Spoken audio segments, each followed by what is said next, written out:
Wilson High School. The kids were making smoke bombs because it was Friday. And a man in a suit came into the room.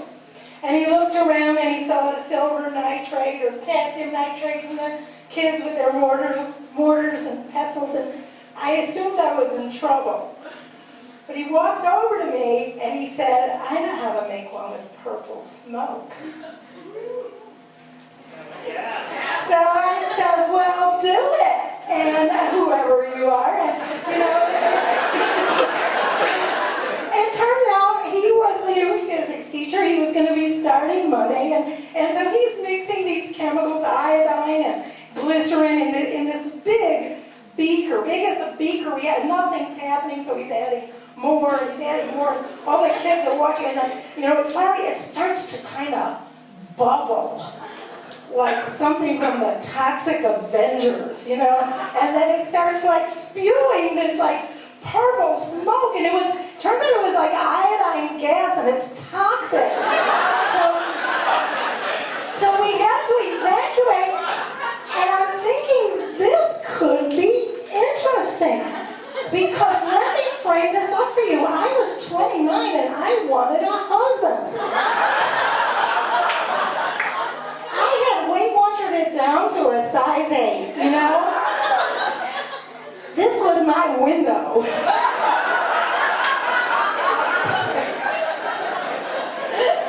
At the time, I was dating 2 guys. Classic dilemma. Women, you will understand this. There was Bob, buttoned down, majoring in engineering, always on time.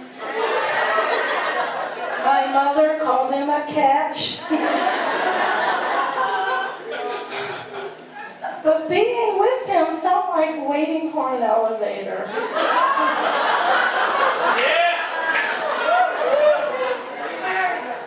And the other guy was Dave. Yeah, baby, you've been there. Yeah, Dave was a drummer.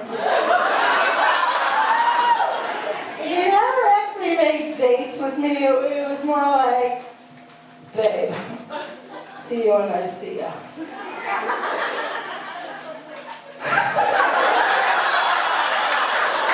But he made me feel some kind of way. Anyway, neither of them were really good marriage material, so when Austin, purple smoke bomb guy, showed up, this could work. This is a bad boy with a pension plan.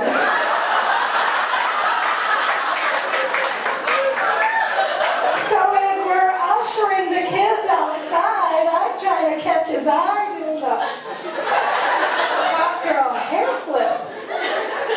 But let me back up a little bit and tell you how I ended up teaching chemistry in the first place.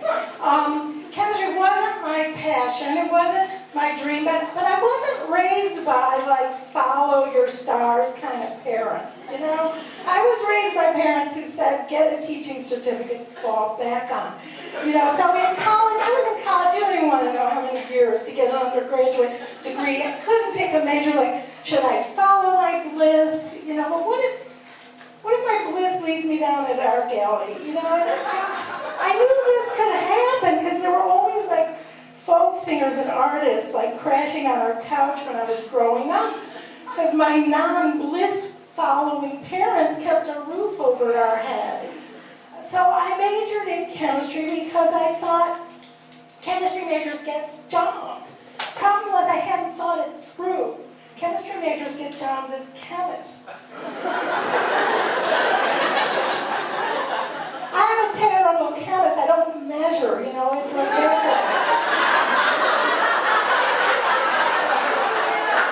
that's about a mole, you know.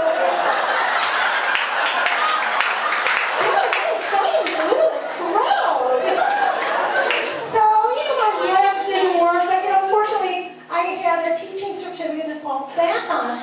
So I started teaching science, and you know, Mr. Winter started teaching next door, and it was great because my labs never worked, and you know, the kids would be like, "Go get Mr. Winter."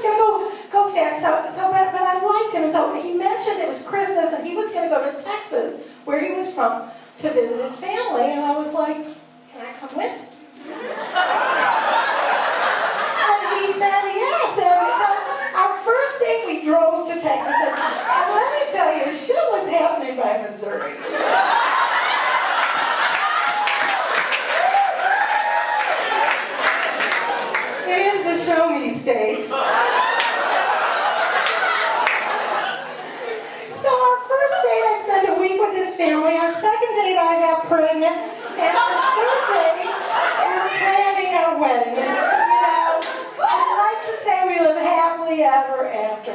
Like this is a Meg Ryan movie, but you know that's not what happened. Grow up, you know. Or, I like to say it was an unmitigated disaster, but it's not a Woody Allen movie either. You know?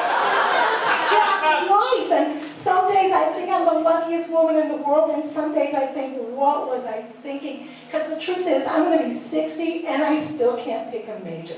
Thank you. That's Marjorie.